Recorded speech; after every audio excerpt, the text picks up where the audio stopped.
Salut coach, bienvenue sur la chaîne du coach Totovic. Je vais te partager 15 exercices sur le jeu rapide que tu pourras utiliser pendant tes entraînements.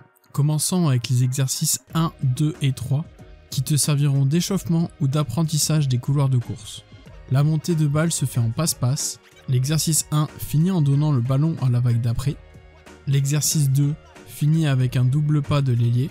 Et l'exercice 3 finit par un double pas de l'ailier et 2 tirs extérieurs des autres joueurs. Tu augmenteras l'intensité de ton échauffement en réduisant progressivement le nombre de passes. Si tu es assidu à la chaîne, tu as remarqué que je t'ai présenté ces exercices dans la vidéo des passes numéro 2, que tu peux retrouver en fiche en haut à droite de ton écran si tu veux davantage de détails. Exercice 4 pour finir l'échauffement. 1 contre 1 tout terrain. Demande à tes joueurs de lancer le ballon contre la planche, de capter le rebond et d'aller marquer un double pas sur l'autre panier en 4 dribbles maximum. Exercice 5, une autre façon de finir l'échauffement. 1 contre 0 tout terrain. Demande à tes joueurs de faire une autopasse sur tout le terrain qui doivent être capables d'attraper après un rebond et d'enchaîner avec un double pas. Exercice que je t'ai déjà présenté dans la vidéo du tir numéro 2. Quoi de plus logique que de te servir d'exercices de passe et de tir que tes joueurs connaissent déjà. Exercice 6, un exercice de plus pour finir l'échauffement. 2 contre 0 aller-retour.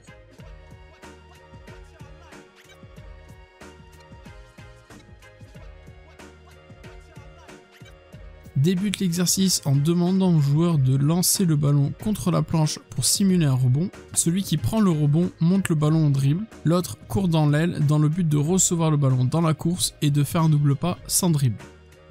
Celui qui a fait la passe fait le tour du plot pour devenir ailier. Celui qui a tiré prend son propre rebond, monte le ballon, fait la passe à l'ailier, joue le rebond et enchaîne avec une remise en jeu ou la sortie de balle pour le groupe suivant. Exercice 7, 1 contre 0 plus 1. Passe le ballon à l'un des deux joueurs en tipping. Le joueur qui reçoit le ballon attaque sur le panier le plus proche, l'autre défend. L'attaquant doit garder le défenseur dans son dos et aller marquer le panier. Exercice 8, 1 contre 0 plus 1 demi-terrain. L'attaquant est le joueur dans le couloir de l'ailier. Tu demandes au joueur de faire des passe-passe et c'est l'attaquant qui décide quand il part en dribble et le défenseur défend. 4 situations possibles. Le défenseur est derrière l'attaquant, pas de changement avec l'exercice 7. Le défenseur est à côté de l'attaquant. Finition avec un double pas en prenant contact sur le défenseur. Ou tir en puissance, le power. Le défenseur vient couper la trajectoire de l'attaquant. Changement de rythme, changement de main et de direction pour prendre le défenseur à contre-pied. Le défenseur vient entre l'attaquant et le panier.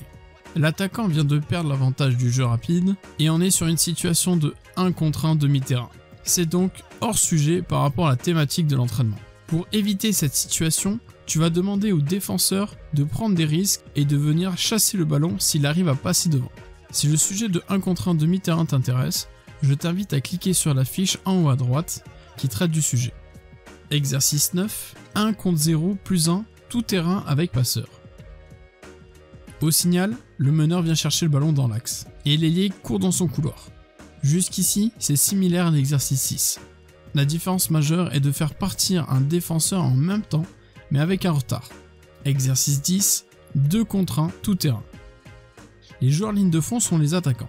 Le joueur ligne médiane est le défenseur. Quand l'attaquant dribble, le défenseur doit venir mettre un pied dans le rond central avant de défendre. 3 nouvelles situations sont possibles. Le joueur sans ballon est derrière la défense. Le joueur sans ballon est au même niveau que la défense. Le joueur sans ballon est derrière le porteur de balle. Je te laisse le choix de mettre les consignes auxquelles tu crois en adéquation avec ton projet pour répondre à ces 3 situations. Exercice 11, 2 contre 1 plus 1, tout terrain par équipe en continu. Les équipes ligne médiane à l'extérieur du terrain, chacune de leur côté. Place 2 joueurs en attaque de l'équipe A et 1 joueur en défense de l'équipe B pour lancer la situation. Dès que les joueurs attaquent, le premier joueur de l'équipe B rentre pour défendre le 2 contre 1 plus 1. Le premier joueur de l'équipe A rentre sur le terrain pour préparer la défense. Une fois le premier 2 contre 1 plus 1 terminé, les joueurs de l'équipe B qui viennent de défendre vont attaquer contre le joueur de l'équipe A en défense.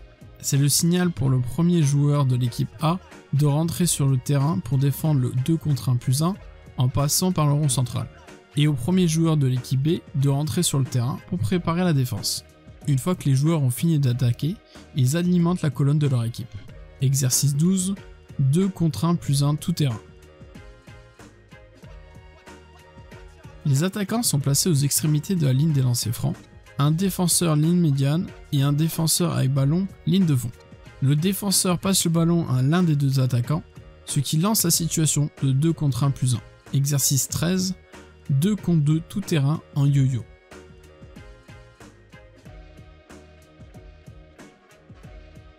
Deux équipes réparties sur 4 colonnes dans chaque corner. Une équipe par demi-terrain. Demande une attaque puis une défense et de relancer le jeu avant de sortir.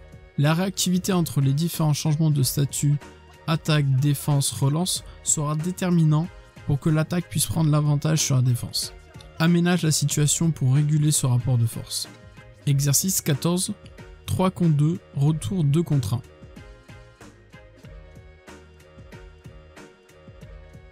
Quatre colonnes, 2 lignes médianes pour les attaquants, 2 lignes de fond pour les défenseurs. Les deux premiers joueurs sans ballon plus le joueur avec ballon attaquent contre les deux défenseurs en 3 contre 2.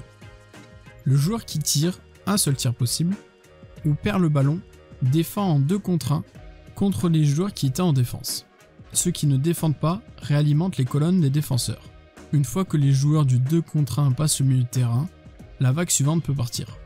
À la fin du 2 contre 1, toujours une seule tentative de tir, puis il réalimente les colonnes des attaquants. Exercice 15, 3 contre 2 plus 1 tout terrain. L'équipe en attaque commence ligne de fond. L'équipe en défense se place devant elle, ligne médiane et son prolongement. Passe le ballon à un des joueurs en attaque, le joueur en défense devant lui doit venir toucher la ligne de fond avant de pouvoir défendre. Exercice que tu peux faire évoluer en 4 contre 3 plus 1 ou 5 contre 1 plus 1 en y rajoutant 1 ou 2 joueurs dans chaque équipe. Bon entraînement et au mois prochain, le premier lundi du mois.